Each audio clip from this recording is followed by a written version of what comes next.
본문의 말씀은 이 세례 요한의 마지막 증거의 말씀입니다. 사람의 끝을 보면 그 사람을 알 수 있다. 마지막을 보면 그 사람의 인격을 볼 수 있다고들 이야기합니다. 어떤 사람은 시작이 참 좋았는데 끝이 좋지 않은 사람을 봅니다. 그러면 사람들이 저 사람이 저 정도밖에 안 되는가 하고 후회하는 것을 봅니다.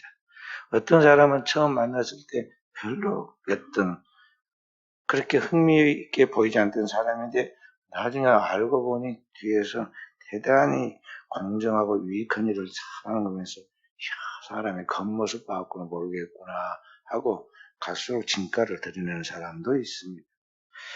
여기 오늘 세례 요한, 그리스도를 증거하기 위하여 세상에 태어났다가 그 사명을 마치고 마지막 증언하는 세례 요한을 보면서 우리는 세례 요한을 왜 예수님이 여자가 낳은 사람 중에 그보다 큰 이가 없다고 그를 높이고 칭찬했는가를 알아야 합니다.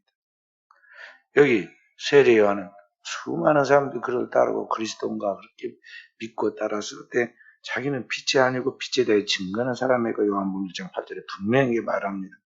그리고 자신을 메시아인 줄 알고 다른 사람들에게 나는 메시아가 아니라 광야의 소리고 그 메시아가 이 땅에 오실 수 있도록 주의 길을 예비하는 자이다.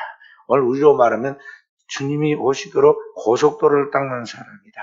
하이웨이, 고속도로를 닦아놓는 사람이라고 자기의 정체성을 분명하게 말하는 것을 볼 수가 있어요. 그렇게 말씀을 했지만은 현실적으로 볼 때 그토록 사람들이 그를 따랐는데 시간이 지나고 그리스도가 오셔서 이제 등장하는과 함께 그 세례 요한을 따르는 제자들이 흔들리기 시작하고 또 이전과 같은 그런 평판이 아니라 세례 요한에 대하여 이제 조금 지위가 약해지고 있는 것, 쉽게 말하면 망가지고 있는 것을 보면서 안타까운 모습을 보이게 되죠. 사람들은요, 자기가 스스로 자기를 그냥 낮출 때는 괜찮지만 다른 사람이 자기를 얕보고 함부로 할 때는요, 견디기 어려워요. 그래서 사람들마다 내가 그런 나쁜 사람 아니다가 변명하게 급급하는데 오늘 세례 요한이 어떻게 하는 걸 우리가 보면서 실제적으로 그가 그렇게 지금 사람들로부터 이제 관심이 멀어지고 그가 낮은 지위로 가고 있는 것을 바로 어떻게 대하는 것을 보면서 우리는 배워야 한다는 것이죠. 오늘 세례 요한이 한 가장 위대한 말씀은 30절에 방금 나온 그 말씀인데요. 뭐라고 하냐? 그는 흥하여야 하겠고, 주님을 지금 그라고 말해. 그는 흥하여야 하겠고, 나는 쇠하여야 하리라. 그랬어요. 예수님의 영향력이 커지고 자신이 망가지는 것을 바라보면서 요한은 그것이 기분이 나쁘고 섭섭한 것이 아니라 마음의 기쁨이 충만해지는 것을 느끼면서 방금 그는 흥하여야 하겠고 나는 쇠하여야 하리라. 이 그리스도의 흥성이라고 저희 써놓고 거기다 크라이스트 인크리즈라고 해요. 그리스도의 흥성이라고 써놨는데 그렇게 말했습니다. 현대의 번역 성경으로 말하면 그분은 더욱 위대해지고 나는 더욱더 작아져야 한다. 그런 말입니다. 자, 사람마다 자기가 인정받고 자기 위치가 존경받고 다른 사람들이 그를 기억해 주기를 바라는데 그것이 인간의 인지상정인데 세례요한이 그 마지막 결정적 순간에 자기가 그렇게 초라해지고 그렇게 지금 밀려나고 있는데 그리스도는 더욱더 흥해야 하고 나는 점점 멀어지고 약해져야 한다고 이 말하는 것을 우리가 바라보면서 얼마나 그가 영적으로 굳건한 반석에 서 있는가를 볼 수가 있어요. 아무리 사람이 떠든다 해서 거기에 붕 뜨거나 사람들이 그를 낮춰본다고 그래가지고 침체와 우울에 빠져가지고 그렇게 나가지 않고 세례요한은 자신이 누구인가에 대한 자기의 신분과 자기의 자신의 존재의 의미를 확실하게 알고 쉽게 말하면 자기의 정체성을 분명하게 알고 나간 사람이었던 걸 볼 수가 있어요. 그분은 더욱 위대해지고 나는 더욱더 작아져야 한다. 이 말은 구원이 예수 그리스도에게 있다. 오직 그리스도 예수를 통해서만 진정한 구원과 축복이 있기 때문에 이제 그분이 오셨고 그분이 일하시니까 그분을 위하여 그분이 오심을 준비하여 있던 길을 닦는 나로서는 더 큰 기쁨이 없다. 그런 말이에요. 그러니까 이게 그 정도의 수준에 서 있으려면 자신이 얼마나 영적으로, 인격적으로, 영적인 인격으로 바로 서 있어야 하고, 어떤 가운데서도 충동당하거나 유혹당하거나 흔들리지 아니할 만큼 자신이 지금 하나님 앞에서 바른 그러한 사람으로 훈련됐는가, 자신을 컨트롤할 수 있는 그런 훈련된 사람인가를 보여주는 거예요. 보통 사람들은요, 막 죽게 올리고 막 그 사람에게 이렇게 하면은요, 붕 떠가지고 해서는 안 될 말이나 행동들을 해버리고 그렇게 곤란한 사람처럼 그렇게 나가잖아요. 그런데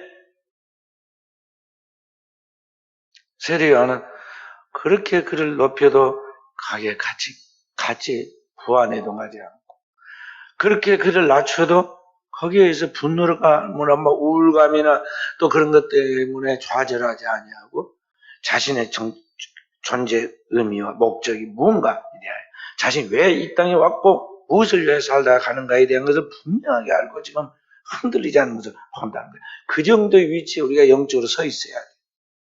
그래야지 세상으로부터 유혹을 받아도 흔들리지 않고 세상에 핍박을 받는다 해서 거기 무릎 꿇지 않을 수 있다는 것이죠. 세례 요한이 이런 정신으로 말할 수 있는 능력은 갑자기 생긴 것이 아닙니다. 세례 요한이 이런 자제력을 가지고 나갈 수 있었던 것은 그가 그동안에 광야에서 어릴 때부터 하나님 앞에 홀로 서기를 하고 훈련을 받았던, 성경에 보면은 그가 심령이 강화해지고 어릴 때부터 광야에서 하나님과 사람 앞에 드러날 때까지 심령이 강화해졌다 그랬어요. 그렇게 훈련을 받아야 돼요. 우리는 어때요? 조금 혼자 있는 거 막 외롭고 쓸쓸하면 못 견뎌가지고 전화하고, 내가 이렇게 힘든데 나가 찾아보지 않느냐, 전화하지도 않고 이러면서 얼마나 그럽니까? 근데 세례 요한은 어릴 때부터 홀로 광야에서 하나님의 음성을 듣기를, 성령이 말씀하는 그 음성을 듣기를 기다리고 훈련이 됐기 때문에 그리스도의 오심을 그렇게 열정적으로 준비하고 나아갈 수도 있었지만, 그리스도의 등장과 함께 마치 떠오르는 태양이 마치 샛별이 사라지듯이 자신이 지금 그렇게 사라져감에도 불구하고 절대 거기에 슬퍼하거나 좌절하지 않냐고 뭐라 하냐면, 그는 지금 흥해야 하고 나는 쇠해야 하는데, 마치 신랑이 지금 등장해서 결혼을 하고 있는데 그 들러리인 친구들이 기뻐서 막 함께 같이 놀아주는 것과 같은 그 기쁨이 나에게 있다고 고백하는 것을 볼 수가 있어요. 오늘 우리에게 그런 것들이 필요하다는 것입니다.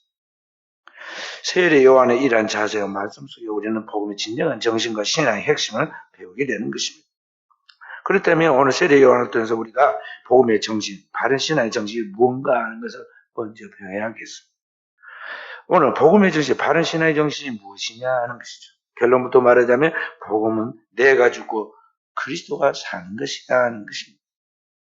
사도 바울이 갈라디아서 2장 10절에 내가 그리스도와 함께 십자가에 못 박혔느니 그런 적이 이제 내가 산 것 아니에요. 내 안에 그리스도가 사신 것이라는 것은 바로 그런 이야기입니다. 언제나 나란 존재의 허구성과 무가치성을 알아야 하고, 나의 구원이라는 것이 오직 예수 그리스도, 하나님의 아들 예수 그리스도를 보내신 바로 그 큰 희생을, 세상을 위해 희생을 치르게 하신, 아들을 보내 희생을 치르게 하신 그 하나님, 그분에게 나의 구원이 있다는 것을 선포하고 나가는 그게 복음이다 하는 것이죠. 세상과 나는 간과도 없고 구속한 주님만 보이고 그분을 드리는 것이, 그것이 진정한 복음이다 하는 것이죠. 신약 성경에 나온 사도들, 모든 믿음의 선진들이 다 그랬습니다. 그리스도를 만나고 난 다음부터 세례 요한처럼 그리스도를 계속 홍보하고 그리스도를 전도하고 나갔고, 그리고 자기 자신들은 그리스도를 드러내는 것으로 만족하고 자신은 그리스도 뒤에, 십자가 뒤에 숨었습니다. 그래서 우리는 항상 나를 통해서 주님이 영광을 받으시도록, 나를 통해서 주님의 일이 성공되도록, 거기에 오늘 우리에게 초점을 맞춰요. 나는 아무것도 아니고 무가치한 존재이고 나는 아무 쓸모없는 무익한 존재라는 걸 늘 인식하면서 나는 망가지더라도 주님만 영광을 받으시면 된다. 그것이 확실하게 내 영혼에 그래 내 삶의 자세에 배어 있어야 한다는 거예요. 누가 나를 찌르면 불끈불끈 뭐가 일어나는 게 아니라 당연하다. 나는 원래 그런 사람인데 지금 드러나지 않고 다 하나님이 나를 보호해주느라 까발리지 않아서 그렇지 그보다 100배나 형편없는 사람인데 저 사람 나 일 부분을 보고 지금 말하지만 그것은 약과다 생각하죠. 나를 통해서 주님의 영광만 드러나면 나 얼마든지 망가져도 된다. 그런 자세를 세례요한처럼 가져야 한다는 것이죠.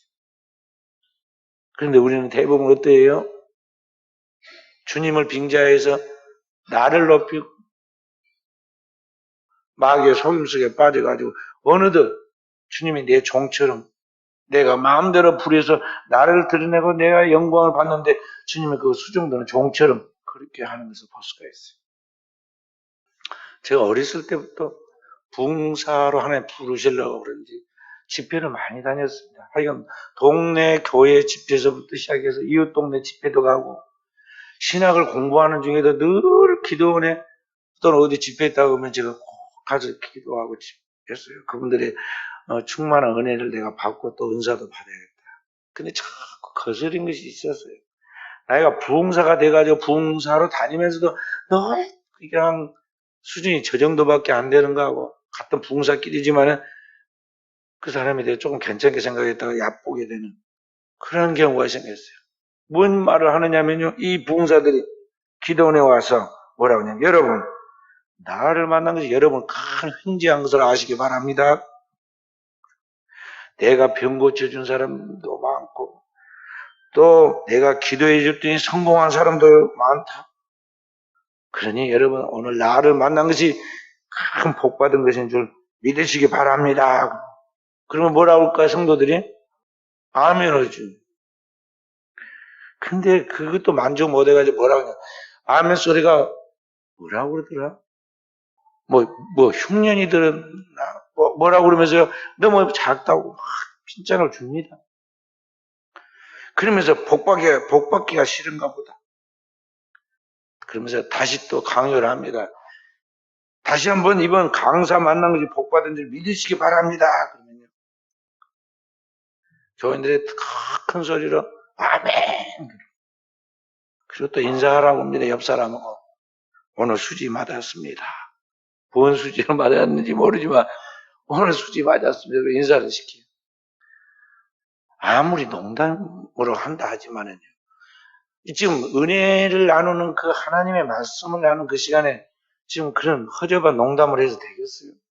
농담할 때가 따로 있지. 여호와의 이름을 망령되게 일컫지 말라 그러는데 강단에서 그런 이야기를 하면 되겠어요? 설교가 농담이냐 이 말. 어떤 가운데서도 그리스도는 낮아져서는 안 되고 그렇게 대우해서는 안 되는데 하나님 계명을 잊어버리고 그런 식으로 나가는 거예요. 그 옛날 옛뱀 마귀가 와가지고 하와에게 네가 하나님 같이 되리라. 그 이야기야. 농담으로 그랬는지 아니면은 어떤 것으로 그랬든지 간에 그 말 하면 안 되잖아요. 그 거짓말이잖아요. 그런데 그 말 해가지고 거기에 유혹을 받고 넘어갔단 말이에요. 그런 일들이 오늘날 사탄은 끊임없이 우리 속에서 역사를 해요. 그래서 어떤 이유에서든지 어떤 목적에서든지 오늘 우리가 그리스도를 대신하는 자리에 있어서는 안 된다는 것입니다. 주님은 분명하게 우리의 정체성을 가르쳐주기를 주님이 우리 주인이시고 우리는 그분을 섬기며 그의 영광을 드리는 종이라고 분명히 가르쳐주지 않습니다. 그래서 우리는 언제나 그리스도를 사람들 앞에 높이는 역할을 해야 하는데 오늘 세례요한처럼 그는 흥하여야 하겠고 그리스도를 흥하게 하는데 오늘날 우리의 사명이 있다는 것이죠. 이게 복음이에요. 그렇다면 오늘 그리스도께서 흥해야 한다. 그는 흥하여야 하겠고 세례요한이 말할 때 단지 주님이 막 이렇게 높아져야 한다. 그렇게 생각하면 안 돼. 여기 세례요한이 그는 흥하여야 하겠고 그 무슨 뭘 말하냐면 그리스도께서 이 땅에 오셔서 인류를 구속하기 위하여 십자가를 지고 영원한 속죄를 이루는 그 일이 성공해야 한다 그 말이에요. 주님 그것을 위하여 왔거든요. 인류의 죄로 속죄하기 위하여 왔기 때문에 땅에 영광을 받기 위하여 오신 분이 아니에요. 왜냐하면 그분은 이미 하나님의 영광을 가지고 있는 분이기 때문에 자기를 비하시켜서 이 땅에 사람이 되고 종이 되고 십자가에 죽기까지 그래서 우리 죄를 대속하기 위한 속죄의 어린 양이 된 것은 이 땅의 사람들이 인식하는 것 같은 그런 영광이 아니에요. 구체적으로 말하면 오늘 그리스도의 영광은 그는 흥하여 하겠다. 그건 뭐냐면 그는 십자가를 꼭 지고 그 십자가 지는 일을 성공해야 한다. 그런 뜻입니다. 아무도 인류의 죄를 짊어지고 대신 속죄할 수 있는 십자가를 주시는 사람은 이 땅에 하늘과 땅 사이에 없어요. 그리스도밖에 없는데 그분이 그 사명을 내온 그것이 반드시 이루어져야겠다. 그 일을 위하여 자기가 그리스도를 소개하는 고속도로가 되어서 지금 그 준비를 길을 닦았는데 그것이 이루어져야겠다. 그걸 흥하여야겠다.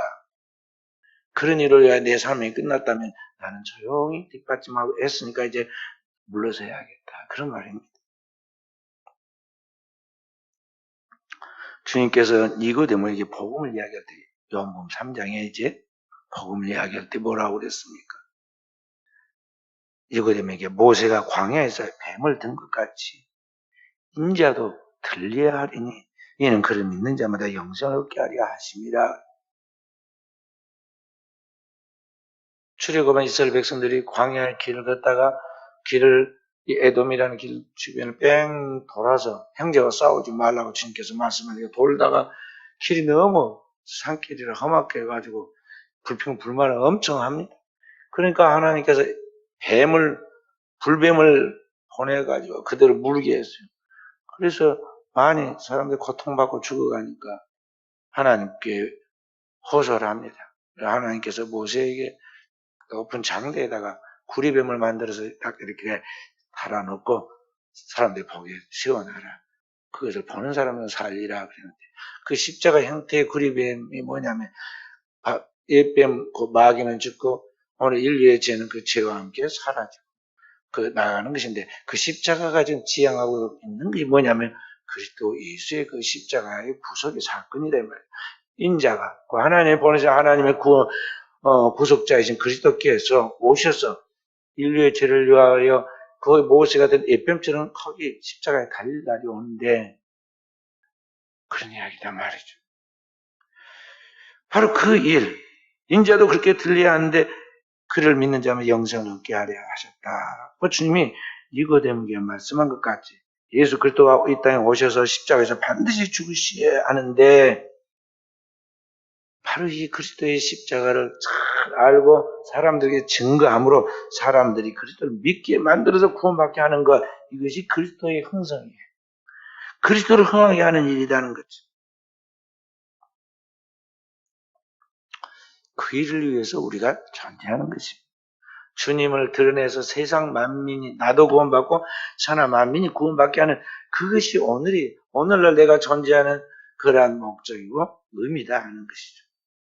대부분 오늘날 사람들의 신앙의 함정이 뭐냐면요.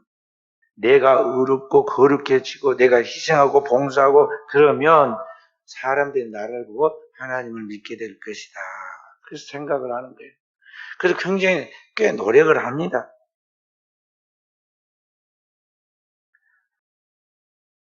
그리고 그렇게 살라고 노력했는데 잘 그렇게 되지 않으면은 나는 왜 이렇게 안 되는가 하고 마음에 부담을 갖고 그렇게 하죠.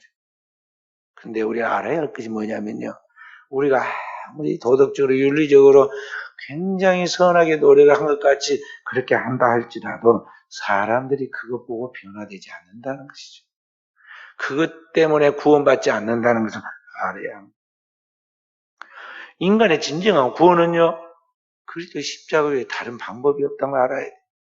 그 사람이 그리스도 예수의 십자가의 내 죄를 담당하고 영원한 속죄를 이루는 그리스도의 그 십자가의 복음에 대하여 확실하게 내가 받아들이고 회개하고 그 주님을 나의 하나님으로 영접하고 나아가는 가운데서 성령이 그를 어루만지고 그의 지각을 열어주고 그의 진정한 믿음을 발생시켜서 믿게 하는 그 성령의 직접적인 간섭과 그 하나님의 복음의 말씀이 아니고는 인간의 진정한 변화는 없다는 걸 알아요. 그러니까 자기가 뭘 잘해가지고 노력해가지고 도덕적으로 윤리적으로 바로 서서 다른 사람이 선한 영향력을 끼치면 그렇게 하면 구원을 받을 거예요. 천만의 말씀이에요. 그런데 현대 크리스찬들이 자꾸만 그런 자기 자신의 그런 자기가 대단한 존재인 줄 알고 함정에 빠져요. 특히 오래 교회를 다닌 사람일수록 신앙생활에 그래도 제법 어떤 위치에 서 있다는 사람일수록 그런 오류에 빠집니다.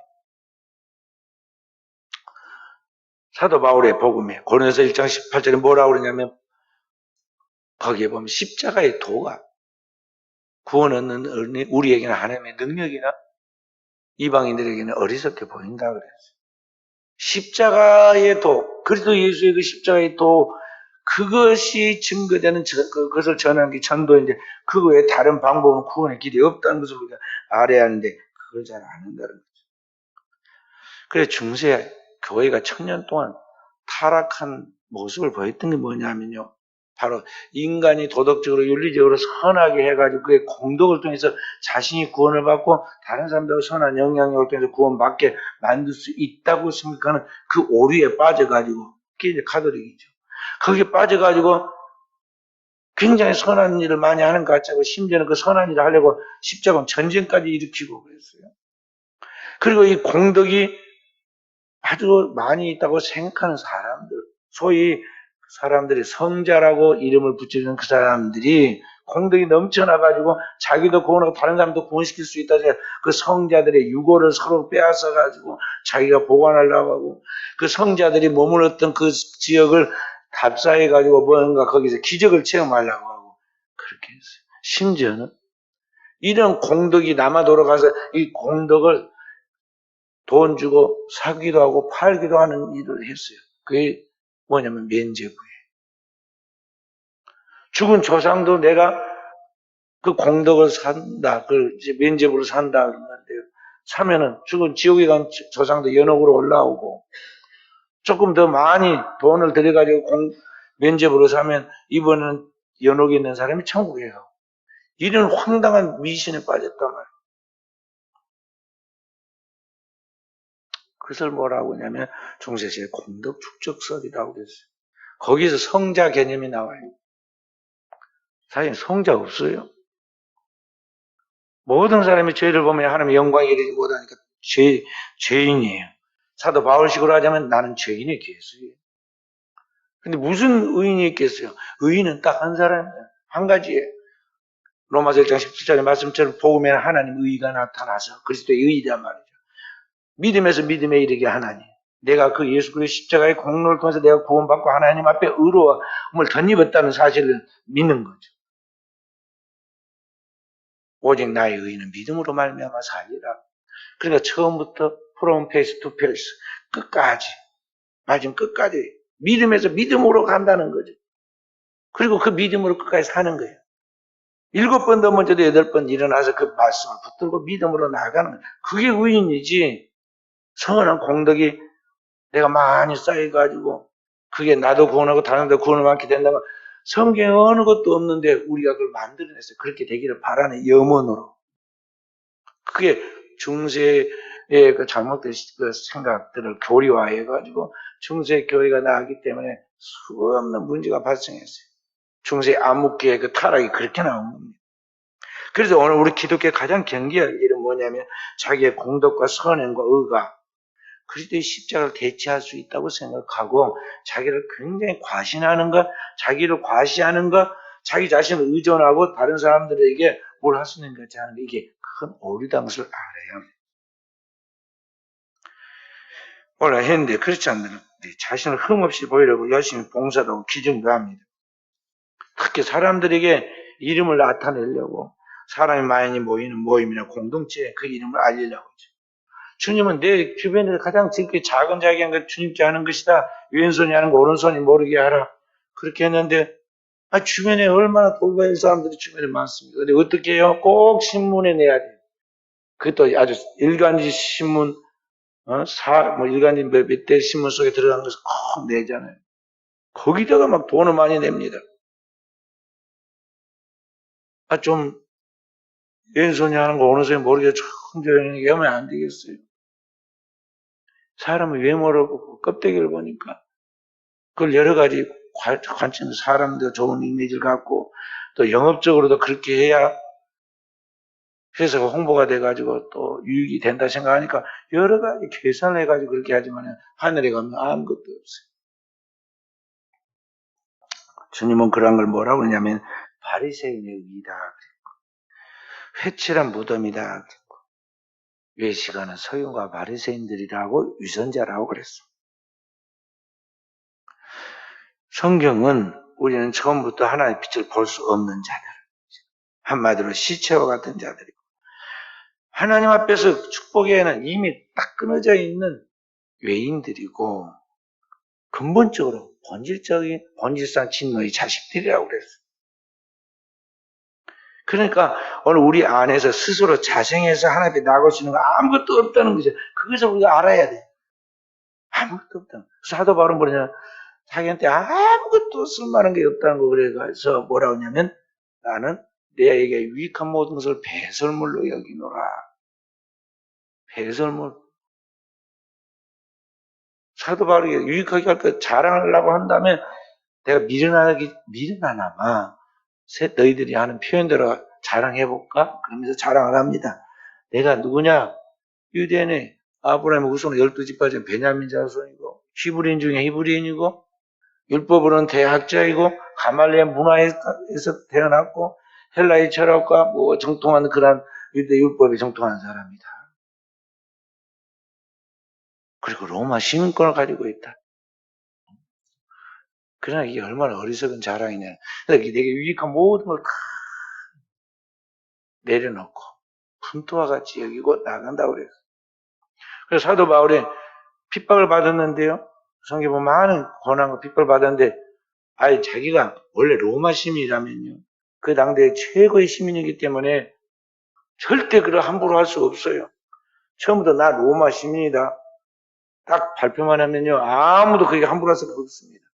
그럼에도 절대 로마 시민권 이야기 안 하잖아요.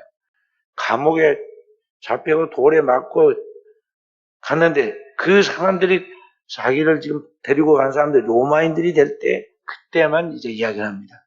로마인들 나라 죄도 정하지 않고 이렇게 매로 치고 함부로 할 수 있느냐 깜짝 놀라가지고, 로마인들 자기 진짜 로마인 맞소? 그러니까 맞다.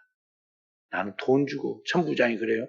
난 돈 주고 로마 시민권 하는데 당신 어떻게 로마 시민이요? 그러니까 난 태어나면서부터 그렇다. 신분이 로마 귀족이라는 거죠. 그러니까 그 사람들이 딱 매질하는 걸 놓고는 속으로 떨었다고 그랬어요. 그런 것을 절대 내세우지 않았어요. 기득권으로 내세우지 않았어요. 내게 유익한 모든 걸 다 해로 여기고, 해로 여길 뿐더러 그리스도 예수라는 지식 외에 다른 건 다 배설물로 여긴다고 그랬어요. 그래서 오늘 우리가 알아야 할 것은, 우리가 그리스도를 믿고 따르는 데 있어서 가장 중요한 것, 내게 주님을 따르는 데 있어서 오늘 그리스도를 쫓아가는 데 있어서 필요하거나 이 땅에서 유용한 것은 하나도 없다는 것을 알아야 한다는 것입니다. 근데 요사이 많은 가짜 크리스찬들 또는 가짜의 그 신앙인들이 뭐라고 이야기하느냐면 영업용으로 이야기를 합니다.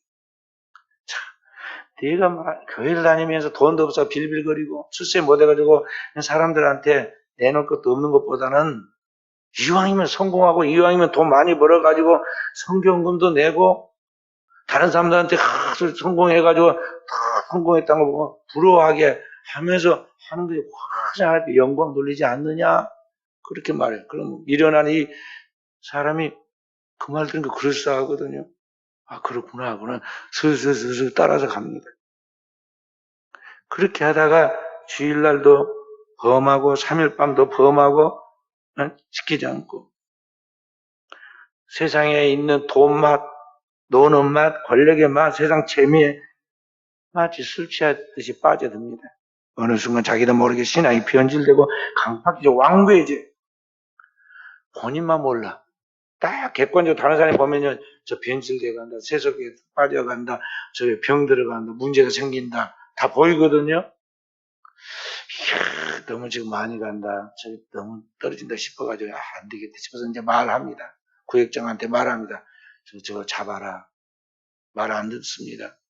그럼 그 다음에 또, 다른 교회 같으면 또 교구장한테 이야기하고, 부교역장한테 이야기하고, 시키고, 마지막에 담임 목사 불러서 이야기합니다. 마음이 얼마나 강팍해 잡고 자기가 최고인 줄 알기 때문에요. 자기 안에 이미 다른 가치관이 들어있기 때문에 안 들어와요. 그래 막 대듭니다. 그러면 이제 희망이 없는, 어쩔 거예요? 그 사람을. 죽일 수도 없고 살 수도 없고. 그냥 놔두는 거야. 제일 무서운 것이 뭐냐? 무관심, 방기, 유기예요. 내버려 두는 거. 그럼 그 사람은 이제 혼자 제 멋대로 살다가 어떻게 되냐? 세상에서 망가지고 부도나고 이제 완전히 사기당하고 엉망진창이 된 다음에 그때 보는데 시간 가고 돈 잃고 모든 것이 이제 망가진 다음에는요. 회복이 거의 불가능하게 돼요.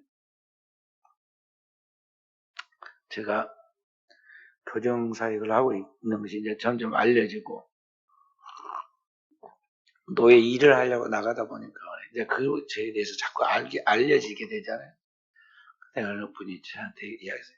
목사님, 제 고향 아주 친하게 지내는 형님 되는 분이 이러저런 일로 어디 교도소에 들어 있습니다. 그래서 어떻게 됐느냐 그랬더니 하여간 부도가 났는데 천억 사고가 나서 10년형을 받았습니다. 많이 더 받았다. 하여간 검찰이 한테 밉게 보여갖고 더욱 그렇게 됐답니다. 그러냐, 어디 교도소냐, 어디 교도소. 내가 그쪽 교도소에 정확하게 내부 사정을 몰라서 일단 알아보고 막 신상명세를 조금 적어서 보내주라. 그래서 보니까 우리 교단 교정위원 셋이나 있더라고요. 그 교도소에. 또 제가 이렇게 이끌어서 교정 쪽에 들어와가지고 이 집안에 총회 군경부장이 된 우리 후배 목사님들 거기에 근무하고 있어요. 그래서 제가 이제 그 이야기를 전화해가지고 해서 좀 살펴보고 길을 좀 찾아보라고 그렇게 이야기를 했어요. 그런데 자 보세요. 10년이 적은 세월입니까? 인생의 중요한 때를 누가 그렇게 됐겠어요? 천억, 말이 천억이 적은 돈입니까? 내가 머리는 좋은가 보다 그랬어요. 그렇게 됐었으니까 뭐 기업 합병 인수인계 뭐 이렇게 하다가 뭐 이렇게 그렇게 된 것 같아. 다 자기가 지금 하는 게 다 똑똑하고 잘한 줄 알고 하다가 인생이 이렇게 자기도 모르게 그렇게 꺾이는 때가 와요. 거기까지 가면은 진짜 어려워. 일으키기야. 예를 들어서 그 10년 중에 지금 남은 연기를 어떻게라도 해서 나온다 하더라도 그걸 누가 그걸 보상할 거예요. 그러니까 우리 인생이 하나님의 말씀 진리 안에서의 자유하고 진리를 알지니 진리가 너희를 자유케 하리라고 그랬잖아요. 진리 안에서 확실하게 서서 그 진리를 따라 나가도 영적 훈련이 오늘 세례 요한처럼 분명하게 써 있어야 하는데요. 우리는 세례 요한 정도쯤이야 그렇게 생각하고 자기가 더 똑똑하고 잘하고 대단한 줄 알아요. 그리스도 외에는 진정한 진리가 없고 지혜가 없다는 걸 알아야 돼요. 우리는 그분에게 온전히 모든 일에 신성한 순종을 해야 돼요. 순간 복종을 해야 한다 이 말이에요. 어린아이처럼. 근데 항상 우리는 내가 그래서 똑똑한 내가 생각해보고 내가 분별해보고 내가 알아서 한다고 꼭 이렇게 하면서 슬금슬금 제 마음대로 하다가 결국은 이런 문제가 생긴다는 것이 속지 말아야 돼요. 마귀의 속임수라는 걸 알아야 한다는 거죠. 세상적으로 우리가 성공한다고 해서 절대 성공이 아니라는 걸 알아야 한다는 거죠. 어떤 가운데서도 인간의 수단과 방법을 통해서 성공해가지고 그것이 하나님의 영광을 돌리는 것이라고 생각하지 말아라 그런 말이죠. 마귀의 속임수에 합리화에 빠지지 말라는 것이죠. 하나님은 항상 그분 자신을 통해서 그분의 법대로 영광을 받으시지, 그분이 뭐가 부족한 것 같아 가지고 나를 통해서 내가 세상적인 방법으로 뭐 성공하고 뭐 해가지고 그분이 영광 받는 거 아니에요. 그분은 그분 자체로 영광 받으신다니까요. 그러니까 오늘 우리는 주님께 굳게 붙어 있어서 주님의 그 길을 한 걸음 한 걸음 따라가야 돼요. 주님의 흥성이라는 것, 주님의 성공이라는 게 뭐냐면은 십자가를 지는 것이듯이, 오늘 우리의 성공이 뭐냐면 주님과 함께 이 땅에서 십자가를 지고 따르는 거예요. 자기를 부인하고 자기 고집과 생각대로 하지 아니하고 자기의 유익과 성공을 이루어서 뭔가 하나님을 하겠다는 그런 속임수에 빠지지 않고 그 생각을 꺾어버리고 오직 죽든지 살든지 내 몸에서 그리스도만 정믿게 되면 나는 죽어도 좋다. 그리스도를 드러내면서 기뻐하는 세례요한 처럼 우리는 그런 영혼의 그리스도의 십자가를 지면서 그리스도가 성공하는 십자가로 성공하는 것을 바라보면서 그 안에서 나도 십자가를 지고 그리스도 따름으로 인하여 매를 맞아도 좋고 그리스도를 따르면 망해도 좋고 그 기쁨이 우리 안에 있어야 한다는 것입니다. 그것이 주님이 마태복음 16장 24절에 아무든지 나를 따라오려거든 자기 십자가를 지고 나를 쫓을 것이냐 하는 그런 의미인 것입니다. 오늘 우리가 구원받고 하나님의 은혜의 자리에 와 있는 것은 그리스도 한 분의 결과로 주어진 그 은혜이라는 걸 알고 오늘 우리는 늘 주님 한 분만으로 만족하고 주님 한 분으로 영광을 돌리고 나아가는 깨어있는 종들이 되어야 하겠습니다.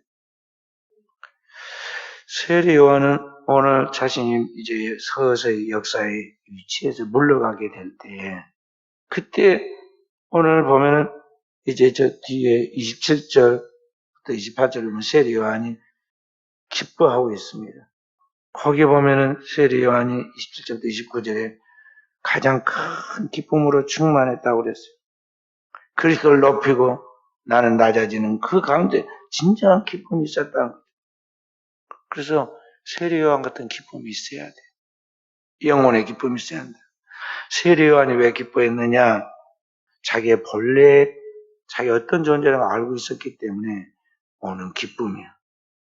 다시 말해서 자신은 그리스도의 길을 준비하기 위하여 온 광야의 소리고 그리스도의 길을 평탄케 하기 위하여 보냄을 받은 사람인데 그 일을 내가 다 이루어가게 됐고 그 일에 쓰임받는 게 너무너무 행복했다는 것이죠.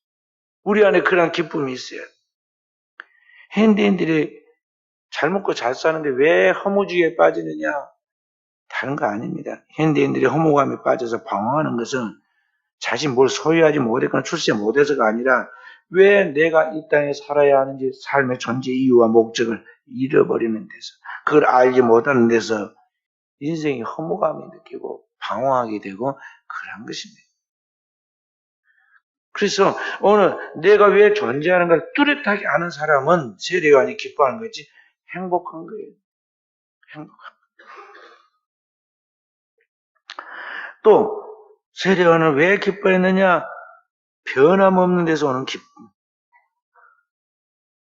다시 말해서 오늘 세례요한은 주님의 앞에 처음부터 끝까지 자기 존재 목적을 알고 그 믿음을 지키고 변질되지 않고 그 자기가 달려가는 그 길을 끝까지 잘 마쳤기 때문에 이제 마치 힘들었어도 훈련 다 끝마치고 육군 훈련소에 훈련 마친 군인들이 막 환호를 지르고 노래를 부르고 합니다. 꼭 그런 기쁨이 있는 거예요. 전쟁에서 다 아주 죽을 고비를 겪었지만은 그 전쟁을 끝마치고 성공시키고 나왔을 때 오늘 그 군인들이 기뻐하는 것 같은 기쁨이 세례 요한에게 있었다는 거죠. 오늘 우리가 진정한 기쁨은 뭐냐? 술을 먹어서 또는 뭐 다른 세상적인 재미가 있어 기뻐하는 것이 아니라 하나님 앞에서 주님의 십자가를 지고 주님과 동행하여 그 일을 끝까지 변함없이 변질되지 않고 나아가는 데서 오늘 영혼의 기쁨이 우리 안에 있어야 한다는 것입니다. 또 세례 요한이 기뻐한 것은 뭐냐면 자신의 적절한 위치를 아는 데서 오는 기쁨이었습니다. 다시 말해서 자신의 직책이 주인의 신발 끈을 풀고 매일 정도밖에 안 되는 수준인데 그 일을 주님의 일을 그렇게 할 수 있는 동참 하도록 하나님이 허락하셨는데 거기에 그 기쁨이 있다는 것입니다. 그래서 사람은요, 뭐이든지 자기 하고 싶은 하나님이 주신 천직이라는 게 있어요. 그것을 통해서 행복해야 돼요.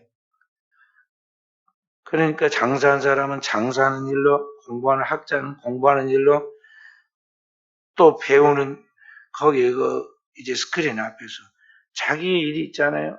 그 일을 할 때 행복한 거예요.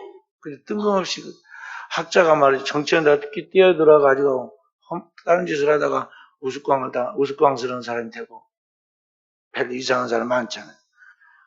장사하는데 아주 완전히 도가 트이고 장사꾼인 사람이 갑자기 또 정치한다 또 뛰어들어가고 또 망가진 사람도 봤잖아요. 사람마다 하나님이 그를 부르는 그러한 직전이 그것이 천직이면서 그게 성직이에요. 또 우리 목회자들도 정치에 빠진 사람이 있어요. 제가 이번에 이 노예 일을 하는데 제일 방해를 하는 사람이 한 분 있었는데 이분이 뭐냐면은 그렇게 내가 도와주고 또 그분이 하는 100% 지지해주고 마음에 든 것만 있었겠습니까? 지금 때는 그렇지 않은 것이 다 해줬는데 이번에는 정반대로 나를 좀 다른 사람들이 이해할 수 없도록 저분이 같은 동기가 맞나?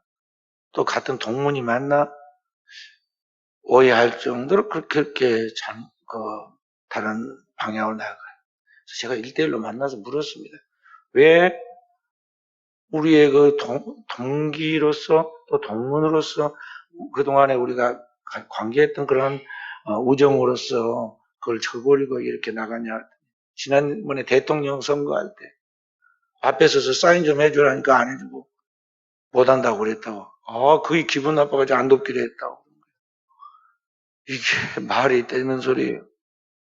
내가 원래 정치하는 사람도 아니고 나는 주의 종으로서 여가 됐든 야가 됐든 대한민국의 사람이 됐든 외국의 사람이 됐든 하나님의 나라의 법을 따라서 그 뜻이 이루어지도록 기도하고 지도하고 그런 주의 종이지. 나는 세상의 종이 아니단 말이죠. 나는 평생 여당이나 야당이나 다 가입해 본 적도 없는데 그분은 그 당에 가입했고 한 달에 10,000원씩 뭐 돈을 내고 당비를 낸다고 하더라고. 그래서 내가 어이가 없었어요.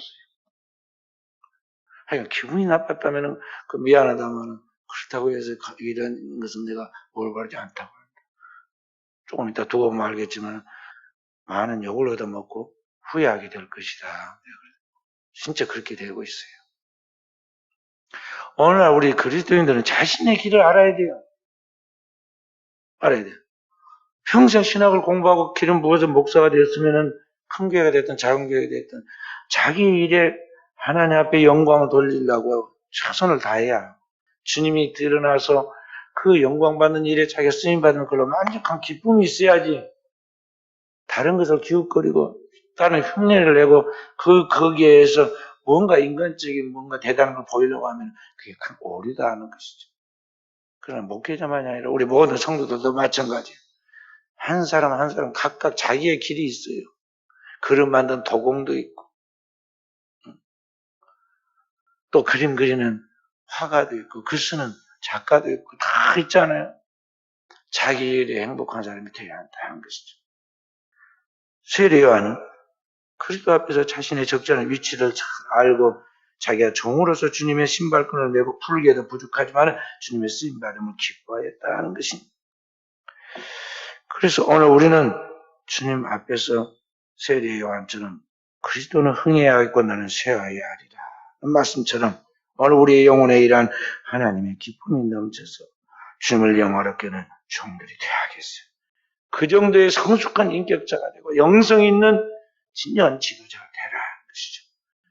오늘 또 저와 우리 사는 성들이 하나님 앞에서 그리스도의 길을 따라가는 진정한 종들로서 이라는 하나님의 은혜, 하나님의 그런 기쁨이 주어지는 우리 하나님의 사람들이 되어지기를 주님의 이름으로 축원드립니다.